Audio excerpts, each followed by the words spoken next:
All right, guys. I think the security is set. All right, guys. Yikes, that's why that's muted. Okay.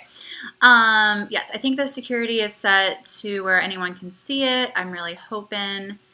It says 0 people are watching. Give it a minute. I hope 6:30 wasn't too early. It was honestly kind of early for me, but I didn't get home until later. We had a faculty meeting. I'm kind of hoping that this can be a like a review for you guys. Well, obviously it's a review for you guys, but I'm hoping that it can be a like a student-led review based on what you need. I'm just going to pull up Schoology really fast and see if anyone's urgently messaging me saying they can't see it. No one is commenting that you can't see it. So hopefully, oh, 2 people are watching. Hello, Sean. All right. So, yeah, sorry, also TARDIS is all up in my business, so she's going to want to hang out. So I was going to go over, I posted this in the 4th period Schoology page because someone asked. I was going to go over just what you guys are going to be doing tomorrow, tomorrow being Tuesday, in case you happen to be watching this Tuesday afternoon. I am recording this video on Monday. So I was going to go over what you guys are going to talk about tomorrow, which is paper 1 and paper 2. Just do a quick recap of like what's expected of you guys. Oh, Morty's chewing on cardboard, so that's... Morty, stop! Stop! Don't eat that. Okay. Are you still lagging, Sean? Is it me? You might be lagging. I might be lagging. I'm not really sure. So paper 1 is an hour. It is rights and protest. Everyone cross your fingers that they are gonna pick civil rights in the United States over apartheid. It's what they picked for the past 2 years, or the past 2 sessions. So there's really no way to predict. But, you know, obviously it would be really great if we could have civil rights instead of apartheid. So just to review with you guys, though, what your assessment is going to look like for paper 1. You have part A, you have question 1, part A and part B. Part A and part B just test your understanding of the sources. Part A is going to be worth 3 marks. Part B is going to be worth 2 marks. So just be really careful, guys, that you are that you read the sources. You really take the time to understand those cartoons, those political cartoons, those images. Just give yourself that extra minute. The second question is worth 4 marks. That's analyzing the value and limitations of one of the sources. In regards to, oh, I am so sorry. My cat knocked the mouse off the board, or off the table. For the OPVL question, you have to address origin, purpose, and content of the source and analyze how the origin, purpose, and content help you or hurt you when you are trying to accomplish a task. So again, please, please, before tomorrow, review your rights and protests textbook. They have a really great like chart in the front that talks about common values and limitations. But you always have to frame the values and limitations in terms of what you're actually trying to accomplish. Again, I use the metaphor or the situation, you know, Hitler's secret diary is only helpful if you're trying to study as a historian something related to Hitler. If you're studying Genghis Khan, then Hitler's secret diary has nothing but limitations. So you can't just say, oh, this is really great and it's, you know, inherently useful, or it's got a lot of limitations. You've got to get deeper than that. So just really go back and review those values and limitations. Third question is 6 marks. It's a compare and contrast, telling you what 2 of the sources reveal to a historian studying a particular aspect of the subject. Again, like you have to compare and contrast. So give me a paragraph about similarities. Give me a paragraph about differences. use that linking language. So both source A and B say this, while source A reveals this. Source B does not include a discussion of that, therefore, they're different. You don't need to analyze the similarities or differences. It's enough to identify them. The other thing is that, again, you're talking about these sources in reference to what they reveal to historians. So please do not say anything like, well, both sources A and B are primary sources, or source A is a cartoon while source B is a diary entry. That's not what the question's asking. They're wanting to say both source A and B discuss the effects that the Selma March had on, getting us the Voting Rights Act of 1965. Or while source A gives us insight into Nelson Mandela's motivation, source B is written from a more, third-person perspective, and so it doesn't give us that personal insight. And then lastly, the fourth question is worth 9 marks. It's some question that asks you to draw on all the sources and your own knowledge to answer the question. Just remember, again, try and use all of those sources. Try and pull in some outside knowledge, but also make sure you're answering the question. This is your little mini DBQ. So this is not source A is a diary entry from Martin Luther King's journal. Source B is a cartoon that talks about the civil rights movement. You're not just breaking down the sources, A through E. You're using the sources to answer the question, and you're using your own outside knowledge to answer the question. And try to incorporate more outside knowledge than just a phrase or a couple of words. Try and really bring in some robust outside knowledge. Hopefully you'll be able to do that. If you can't do that, don't stress. It's not going to kill your score. You can still do very, very well without it, but I just remember that that's how the structure of paper 1 goes. All right, paper 2 is world history topics.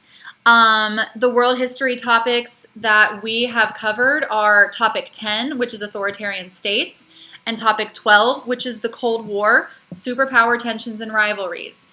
For those of you who had Rutgers last year, you also talked about let's see, I believe it was origin, develop, and impact of industrialization. And I believe you talked about the evolution of democratic states. I could be wrong. But just remember that you've got to address, no, Sean, not Nasser. Yes, Sean, actually, for you, Nasser. I'm so glad you asked. So for for paper 2, just again, remember that you've got to pick the topics we've covered. Please, please, please don't write about something that I haven't taught you unless you're Sean Bowman and you're writing about Nasser. God help me. But you have to pick one question from 2 separate topics. So you have, for the kids who had me last year, you have got to do 1 authoritarian states and 1 Cold War, superpower tensions and rivalries. You'll have 2 options for each topic. So pick the one that you think you can write the best to. This test will be an hour and a half. It is worth roughly 25% of your total score. You can get 30 marks total, 15 for each paper. Plan, please, please. I know you guys are top of your classes, cream of the crop students.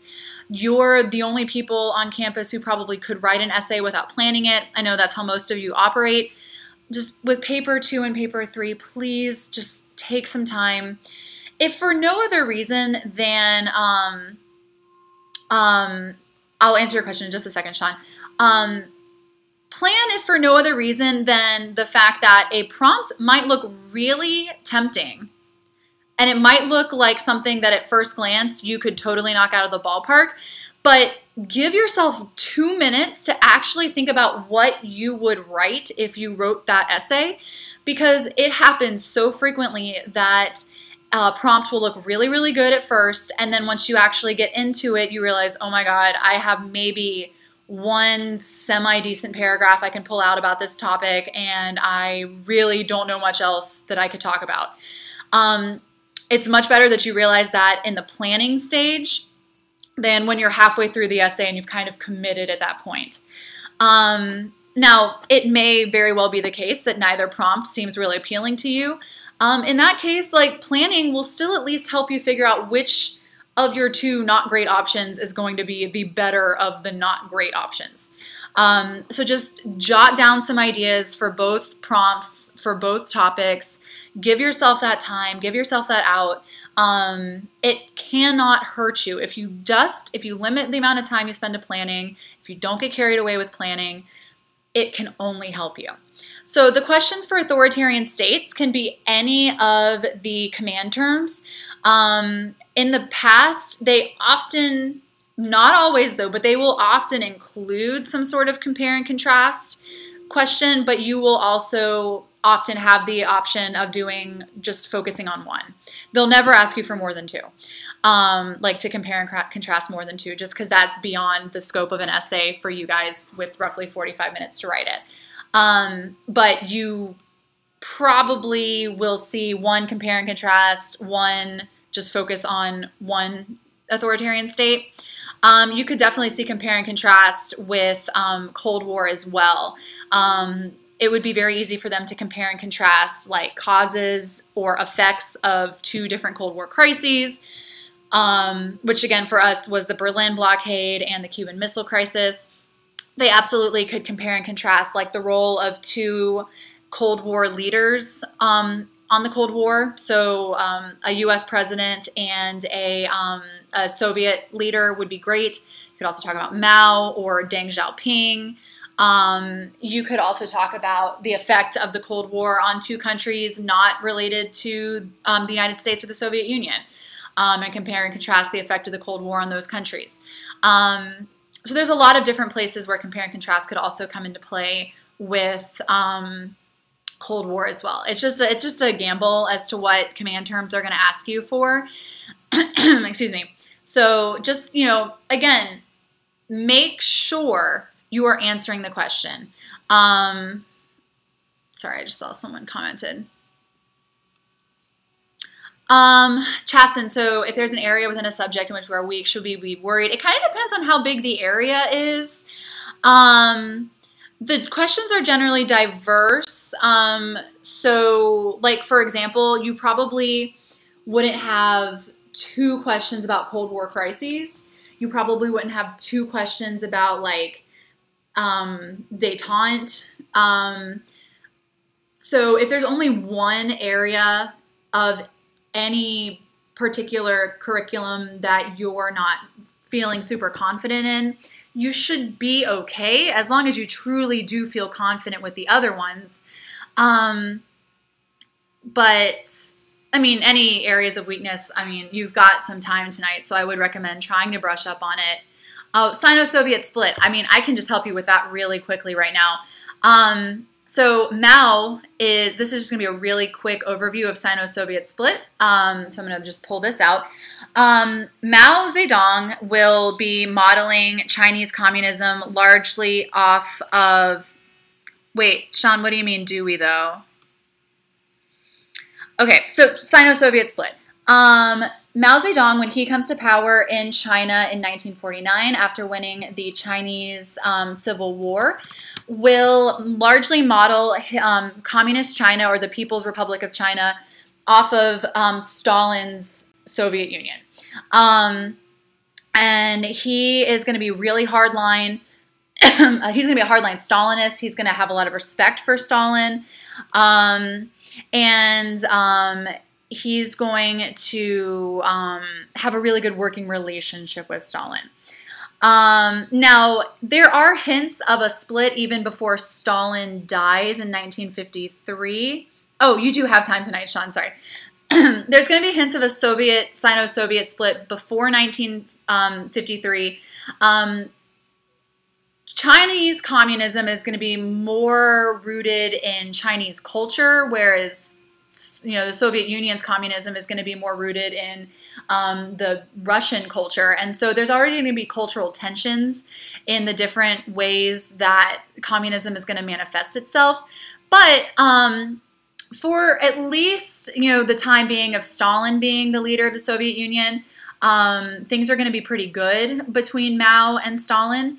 The problem is going to really start to develop when Nikita Khrushchev takes over in 1954. He is going to implement de-Stalinization, and by 1956, like, his program of de-Stalinization is really going to be in effect.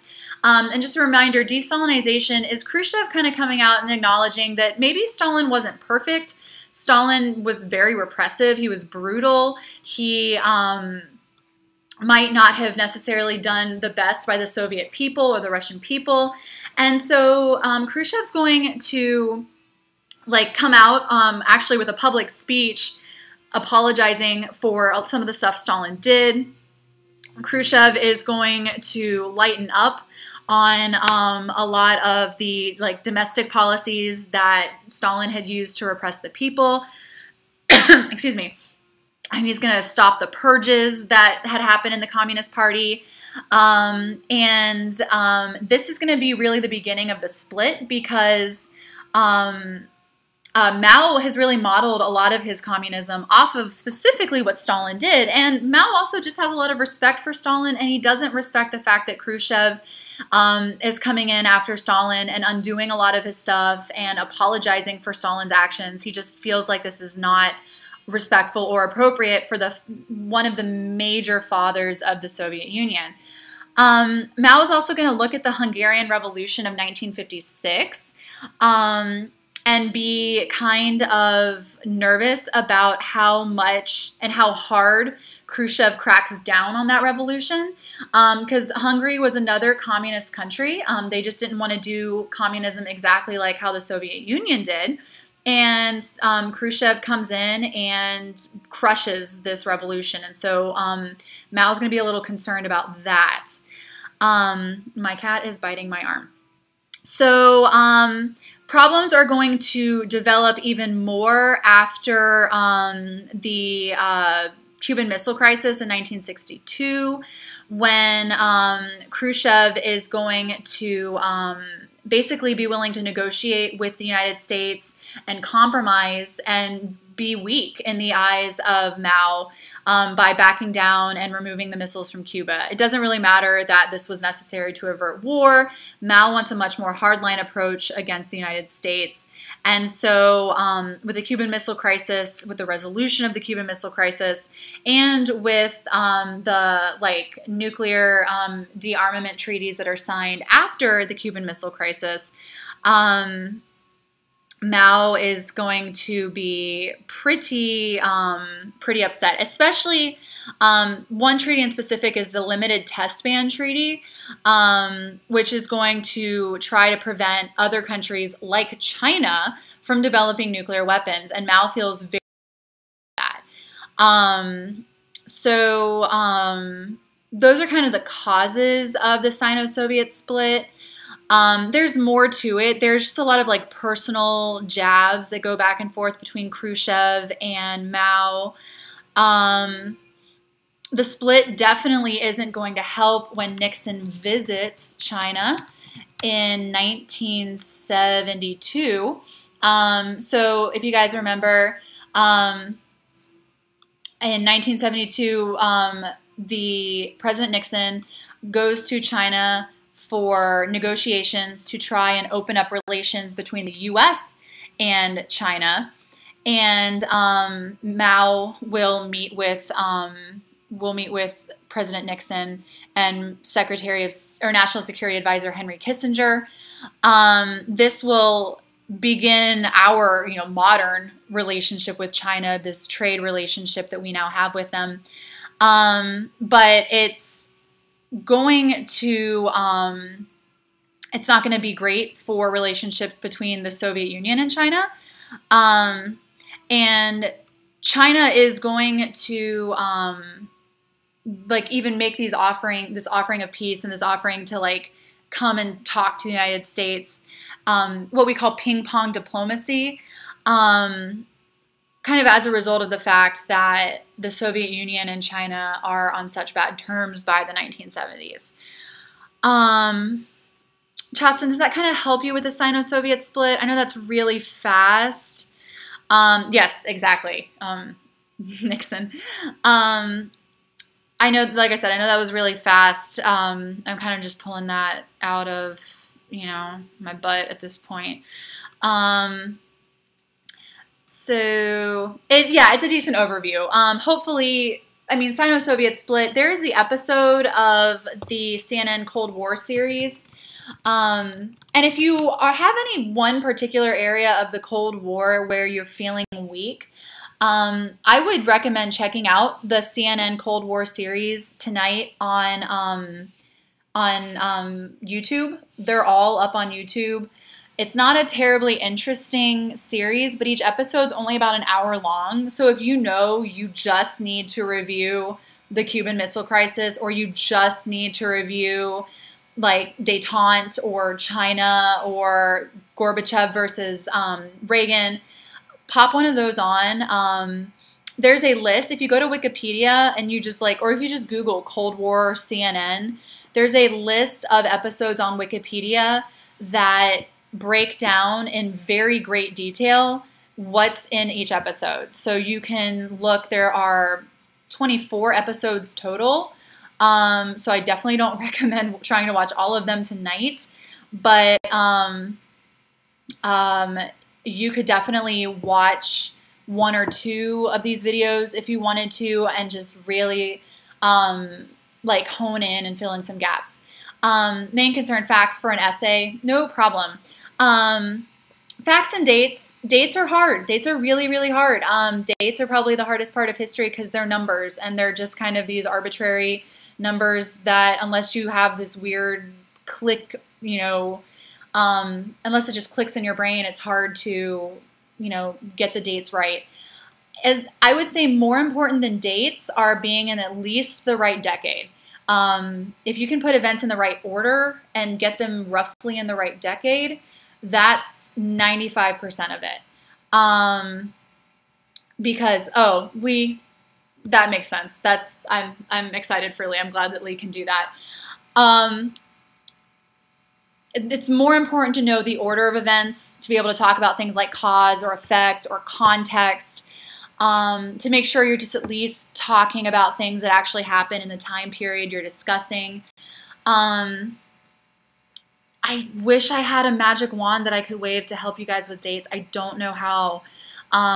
It's hard, especially for me, because dates have always been something I've been relatively good at. I might be off by a year or two, but I can put things very close to where they actually happen. So I've never had to work at that, and I'm sorry. I'm not going to be helpful. But if you're worried about facts, I really, really do recommend checking out the Cold War series, checking out Cuba Libre or The Rise and Fall of Adolf Hitler. Read through that student lesson. Elizabeth, I think that, well, for you, honestly, for all of you, I'm just addressing your question, Elizabeth. You have more facts in your head than you think you do. If you can identify people, if you can identify terms like détente, if you can use terms like mutually assured destruction, McCarthyism, Red Scare, the dates are less important. They're great to have. I'm not saying, if you can include them, don't include them, but don't stress over the dates. It is far worse to stress yourself out over dates and then go into a panic. Just don't worry about the dates. Focus on the other things you know. Give that analysis. Put things in context. Analyze different perspectives. The dates are such a minor part of these essays. They're icing on the cake, but the cake is more important.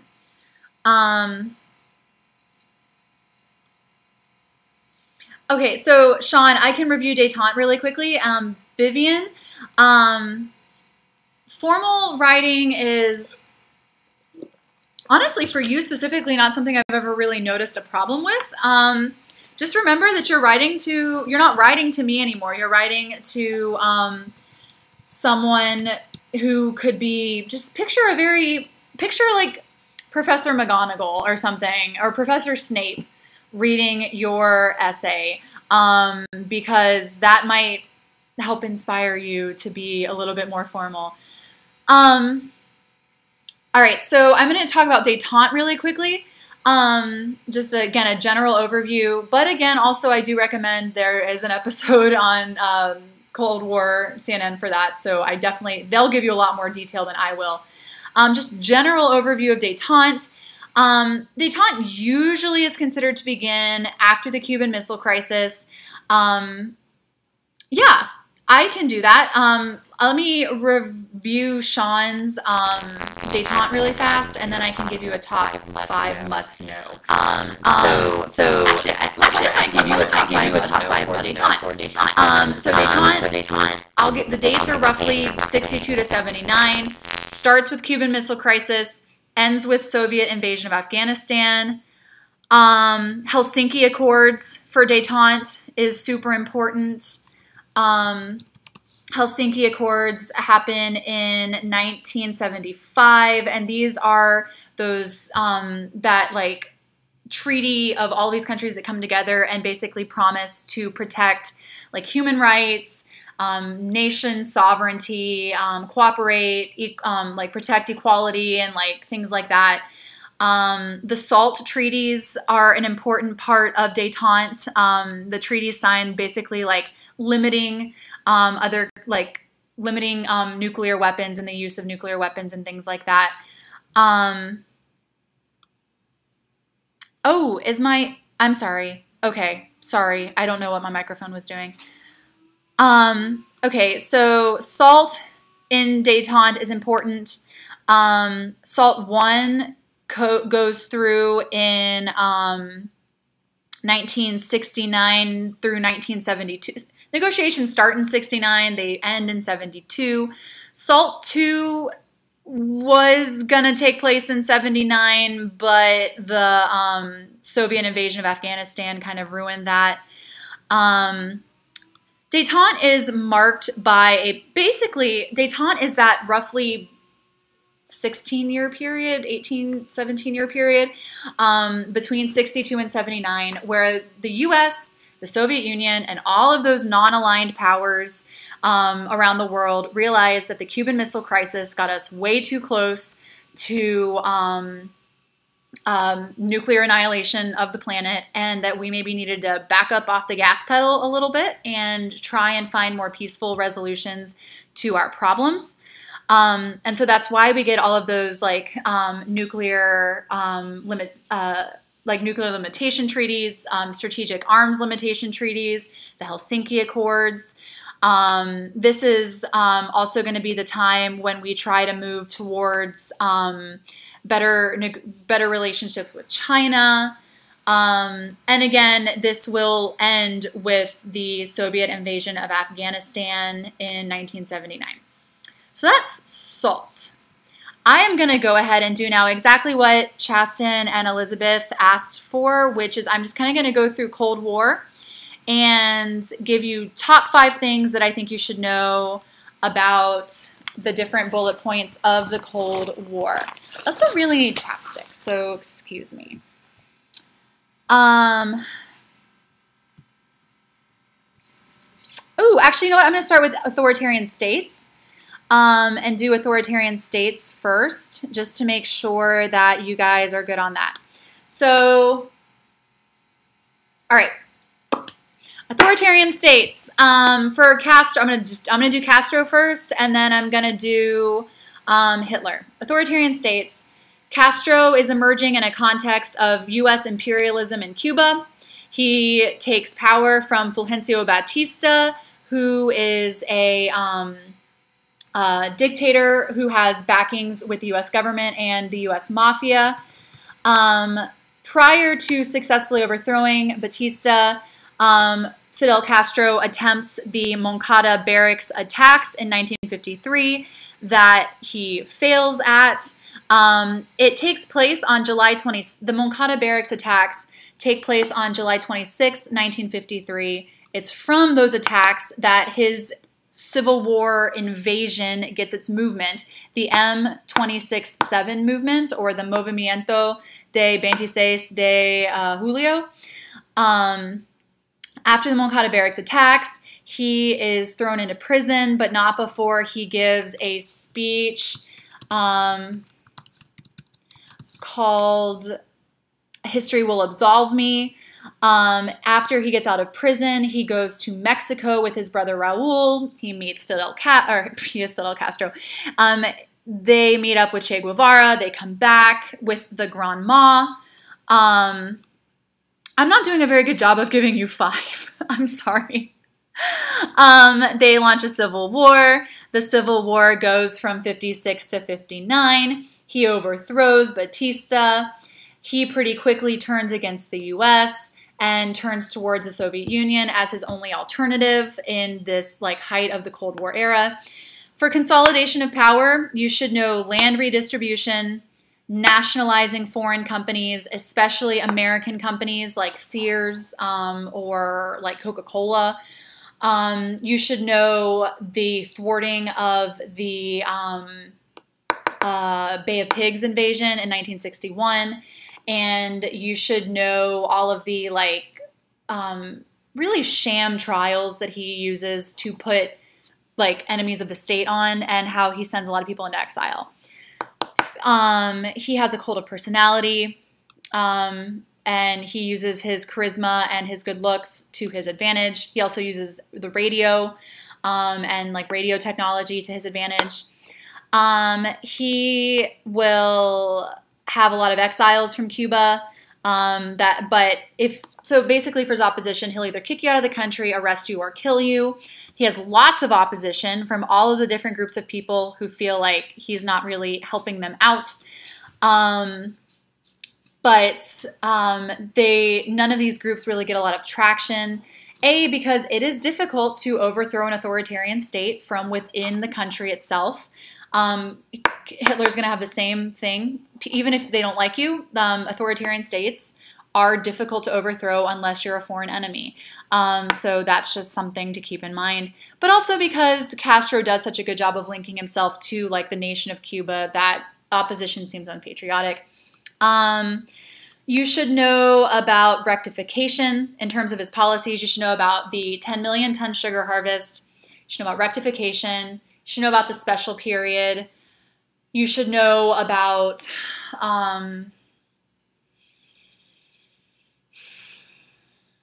that's really the big ones.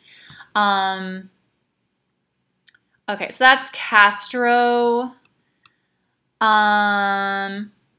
Yep, that's Castro. Hitler. For Hitler's rise to power, you should know Treaty of Versailles. You should know the effect of the Great Depression.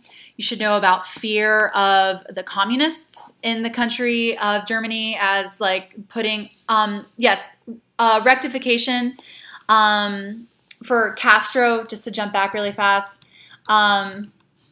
It's the rectification campaign, basically trying to loosen up the economy a little bit. It's Castro's way of acknowledging that he kind of screwed the pooch on some of his economic policies. So he kind of loosens up, lets people have some profits, gives people a little more freedom, makes the economy a little more capitalist, things like that. Back to Hitler, he also has a failed attempt at taking over the government. That is the Munich beer hall putsch in 1923. He will also be thrown in prison for his failed attempt at overthrowing the government. It is in prison that he will write Mein Kampf. So like Castro, his prison time and his arrest as a result of his failed attempted coup will get him a lot of notoriety. People will read Mein Kampf. People will read the transcript of History Will Absolve Me. You should know about the Nazi Party's rise to power, Hitler being named chancellor, and then,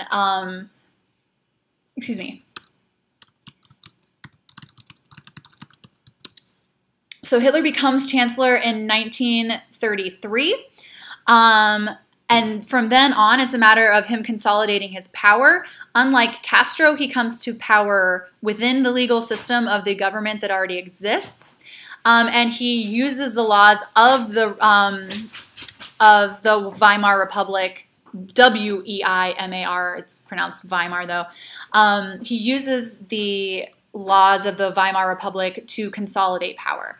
So for consolidation of power, you need to know the Reichstag fire, which happens in, oh, that was kind of weird, 1933. Then he uses the emergency powers to, he starts to suspend civil liberties after the Reichstag fire. He will convince other members of the Reichstag to support him and give him the Enabling Act, which basically gives him the power and gives the Nazi Party the power to pass laws and gives him the power to enact laws as chancellor without the support of the Reichstag and without a majority vote. The article things for Hitler. I'm not sure I know exactly what you're talking about. Could you be more specific, Sean? The article things. So while I'm waiting for Sean to clarify with the article things, oh, Article 48, thank you. Yes, so Article 48 is something that was already in the Weimar Republic Constitution. Hitler didn't create it, but he did use it. So after the Reichstag fire, Hitler will invoke Article 48. I'm sorry. Article 48 basically says that the president can take emergency powers without the consent of the Reichstag. And so he will use the Reichstag fire to basically extend Article 48. That will help Hitler get power and consolidate power away from... the big article was Article 48, unless you're thinking of something after he takes power. I'm not sure. You should also know Night of the Long Knives, which is Hitler basically purging his personal bodyguard. So actually, let me back up. Early in 1934, let me just give you the date. Oh, okay, actually, no, it's backwards. Okay, so proportional are you talking about like the way the Reichstag works, where like you have to have a plural, like you have to have a coalition government to get anything done?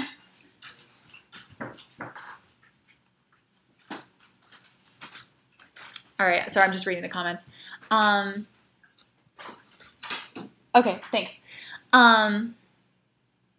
Oh, that's actually a good idea, Chasten. Read Chasten's comments, and you should do that.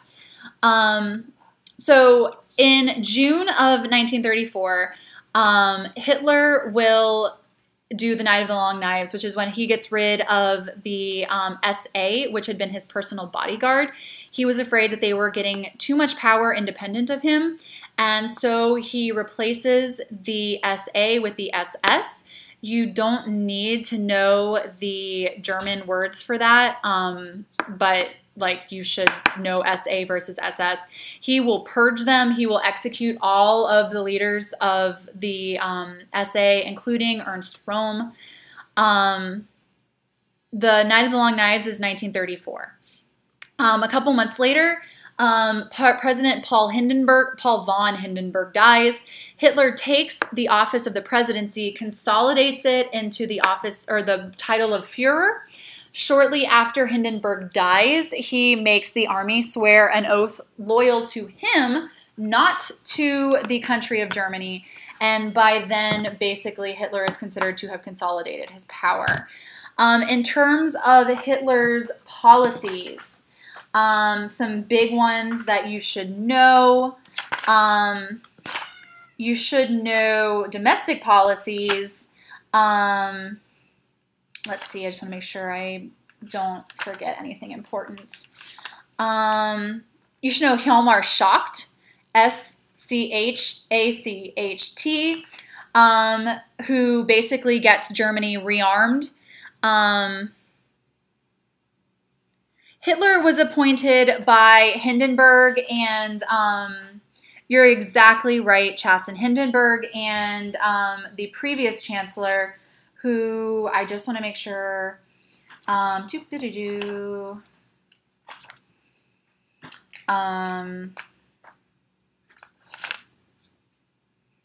because, sorry, von Papen, who, you're absolutely right, because Hitler had support in the Reichstag, and they thought he could control him better as the chancellor. It is von Papen, yes. So for economic policies, you need to know Gilmore Schacht, who helped Germany start to get rearmed and rebuild after the Treaty of Versailles, basically took away all of their military strength. Schacht is kind of going to be not like replaced by Göring, because he'll still have his job, but like Göring is just going to become more important in terms of domestic policy. And Göring is going to create a 4-year plan. Schacht head. Schacht, like I said, basically tried to, he got the economy up and running up through like 1934, 36. But Schacht had more of a focus on domestic spending.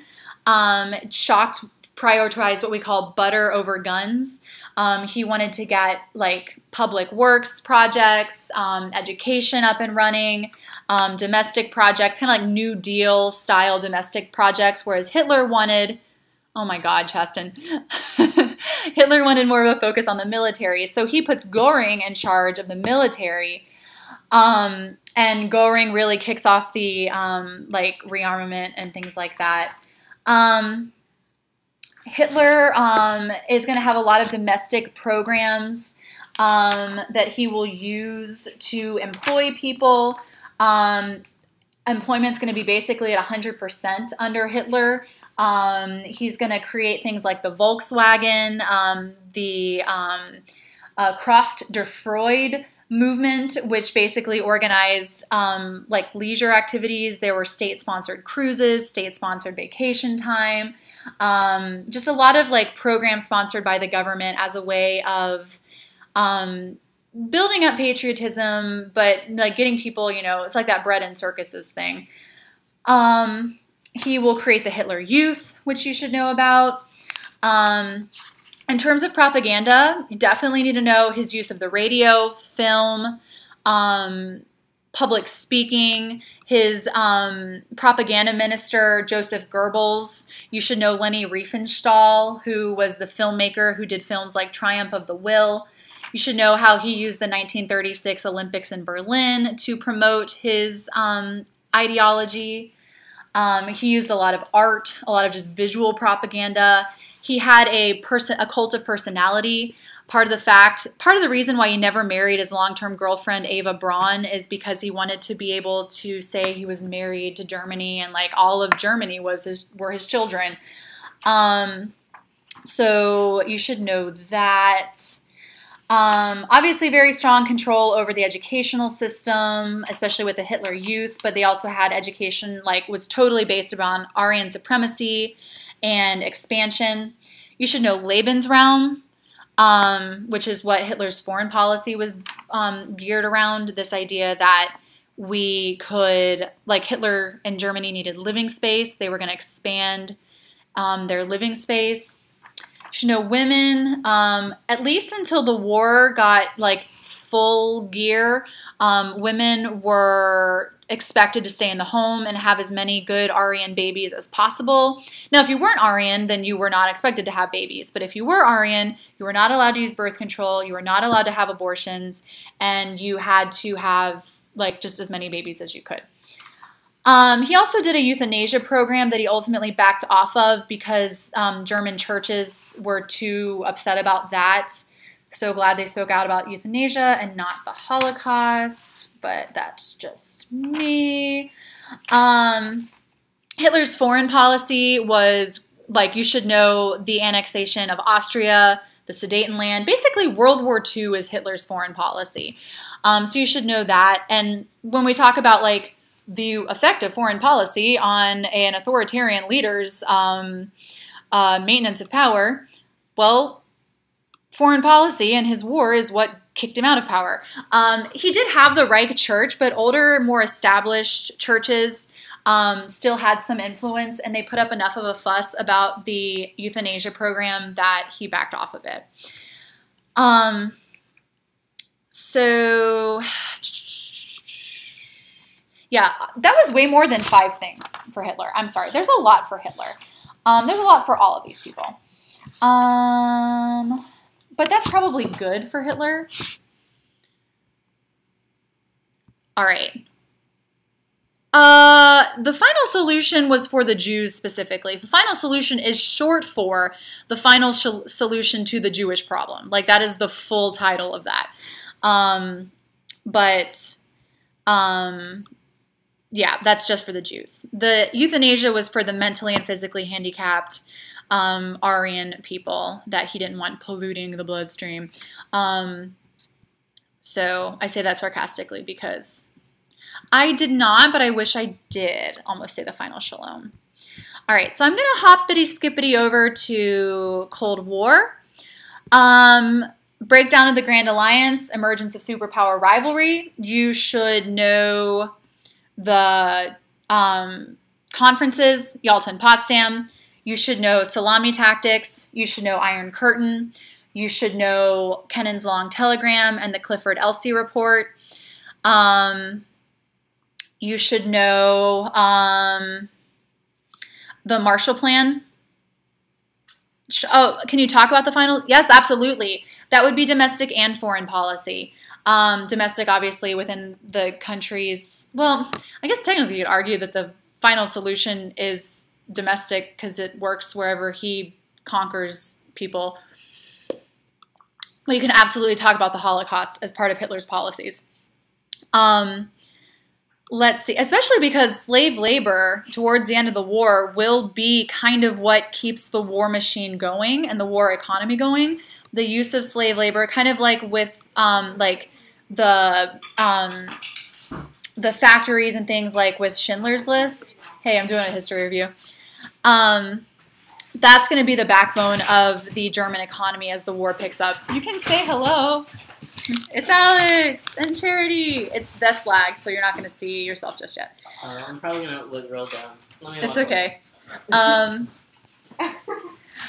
So going back to the Cold War, you should know about the Marshall Plan and the and Comecon. You should know about the role of like communism versus capitalism, like the different roles in World War II, how all these things played into the breakdown of the relationship.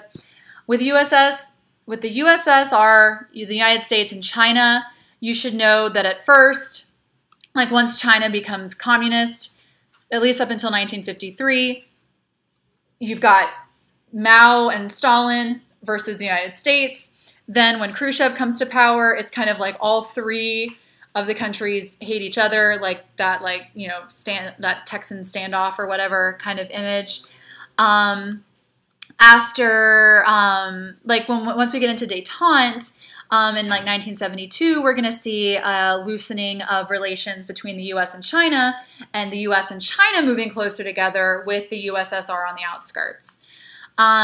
Containment, peaceful coexistence. You should know the Cuban Missile Crisis. You should know the Berlin blockade.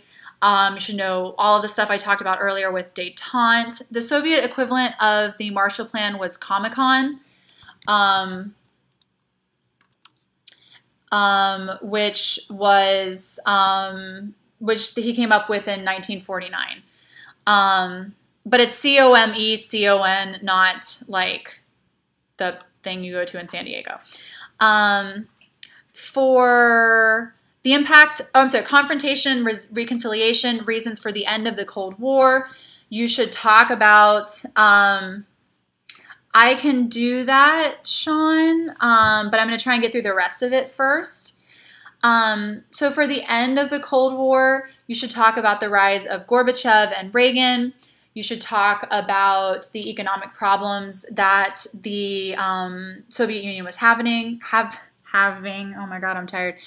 Going back to détente, you should also be able to talk about the Brezhnev Doctrine, which basically says that the Soviet Union has to intervene to prop up any communist government that is being threatened. This is the reason why the Soviet Union invades Afghanistan in the first place, because there were rebels, the Mujahideen, who were trying to overthrow the communist government. And we, in turn, supported the Mujahideen, which definitely isn't going to come back to bite us at all. So Gorbachev's going to undo the Brezhnev Doctrine. You should know about the ideological disagreements between Gorbachev and Reagan. You should know about Star Wars. You should know about Reykjavik. You should know about the Ostpolitik between East and West Germany, and how like East and West Germany are going to move towards reconciliation, how there's going to be a series of uprisings and like a push in a lot of the Eastern Bloc countries to get their independence. All right, I'm just going to move on. Impact of two leaders, this is really up to you. I mean, Reagan and Gorbachev are great options. Truman and Stalin are great options. Eisenhower and Stalin are great options. Kennedy and Khrushchev with the Cuban Missile Crisis are great options. You could talk about Mao versus Khrushchev or Mao versus Stalin. Like, it's really up to you, but I would try to keep, like, compare and contrast two leaders that, like, lived and worked against each other. So, like, that would probably be the easiest thing. For impact of Cold War tensions on two countries, excluding the USSR and the US, there is not a clear, yes, Sean, of course you can talk about Nasser. There is actually not a clear consensus among IB teachers. This question comes up on the IB Facebook page all the time, and no one ever has a good answer. Do West Germany and East Germany count as two separate countries, or would you write an essay about Germany? I would say that if you were going to write an essay about Germany, you should address the fact that one of the huge effects of the Cold War on Germany is that it is split into two countries, East and West Germany, or the FDR and the GDR, respectively. One way maybe you can remember the difference is that the FDR is West Germany, and FDR was also the initials for, or were also the initials for one of our presidents who would have supported West Germany. The GDR is the other one, and that's Eastern Germany. But you could talk about the effect of the Cold War on Cuba. You could talk about the effect of the Cold War on China, Vietnam. Sorry, just gotta fix my cat's fur. Lots and lots of different countries you could focus on. So that is your call as well. For Cold War crises case studies, Sean, I'm not going to go into too much detail about the Berlin blockade right now. Oh, yes, that was Chad. I'm not going to go into the Berlin blockade too much right now. I have a really great PowerPoint that I will upload to Schoology as we speak so that I don't forget it, like I've been forgetting everything else today. We had a faculty meeting till like 5:30 or 4:30, so I'm exhausted. But I will upload this and get it to you I think this is it. Yes. All right, so it's uploading now to Schoology. I think this is also the one that I had, like I added stuff to. Oh.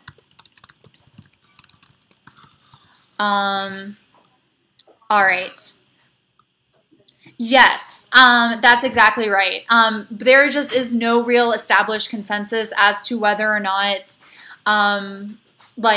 because there's a time in the Cold War when Germany is just one country under 4 and then 4 different administration zones. It doesn't divide into East and West Germany until after the Berlin blockade. Separate governments are not established until after the Berlin blockade. Whereas North and South Korea and North and South Vietnam, from their existence as independent countries, like free of colonial power, they are North versus South. So it's a little different with Germany because there is a part of the Cold War where it is just Germany. All right, any other questions? I think I'm like a little laggy, so I just want to make sure that I, catch any questions. Yeah. Paper 1 is different questions based on the sources. Yeah, Megan, if you join me a little later, Paper 1, I give an overview of Paper 1 at the beginning of this video with like each question. Better late than never, Sean. So you could go back and watch the beginning of the video, and I break each question down and just give some reminder advice about how to answer Paper 1. So some advice, I was texting Lexi about this earlier. Some advice for for the Cold War Paper 2 topic. Everything is fair game. There's nothing, sorry, I'll pause that. Sean, the crises that we covered would include the Berlin blockade and the Cuban Missile Crisis. However, some other examples of crises that the IB will count would be our intervention in Chile and the North Korean invasion of South Korea or the Soviet invasion of Afghanistan. So we, however, did Berlin blockade and Cuban Missile. Sorry, my nose is very itchy. I was texting Lexi earlier today. The Paper 2, the Cold War topic for Paper 2 tomorrow, everything is on the table. There's nothing we have studied related to the Cold War that you could not talk about tomorrow. The problem will come on Paper 3 on Wednesday when it is just Cold War in the Americas. Yes, Suez Canal would count as a crisis. Absolutely, Sean. So for tomorrow, rest easy. I know tomorrow's going to be a really rough day for you guys. You have one small saving grace in that you don't have to devote any mental energy to keeping things straight for like, what can I talk about? What can't I talk about? All of it's on the table, which may make it worse because you have a lot to remember. But it's like you have less to filter through. All right. Are there any more questions? I have 12 people watching. If you're watching, would you mind just like typing your name so that I know you're here? I'm just curious. I know Ellie because she Snapchatted me. I know Sean, Vivian, Lizzie, or Elizabeth, I'm sorry, and Chasten. But if I could see who else is watching, that would be great. You do have to figure out which way is east, Sean. I don't know how to help you with that because you're an IB senior, and I'm hoping that, oh, Chad's going to be super mad at me. He's so bad at remembering east from west. I probably shouldn't make fun of people who don't know it. Sorry. All right. Okay, well, if I don't, for prayer, we live on a round globe, Sean. Whichever, as long as you're praying east or west, you'll be okay. Flat earthers for life. Chad says flat earthers for life. Oh my God. Oh my God, Sean. I can't even handle. All the dogs are running around. The cats are eating. I'm going to wrap up unless anyone has any more questions. This has been an hour-long video. Hi, Gabby. Right. Sit. Exactly, Elizabeth. Thank you. All right, so I'm gonna not make this video any longer than it already has been. Oh, okay. I'm seeing that people can't comment because they don't have channels. That's fine. No worries. If anyone has any questions, shoot them to me through email. I'll be watching for you guys' emails more than my sophomores at this point. I'll be watching for my sophomores too, but I'm here to help if you guys need anything, but I am going to wrap it up. All right. Thank you guys so much. I'm glad at least 11 of you watched. I'm hoping that that will help. All right. Bye.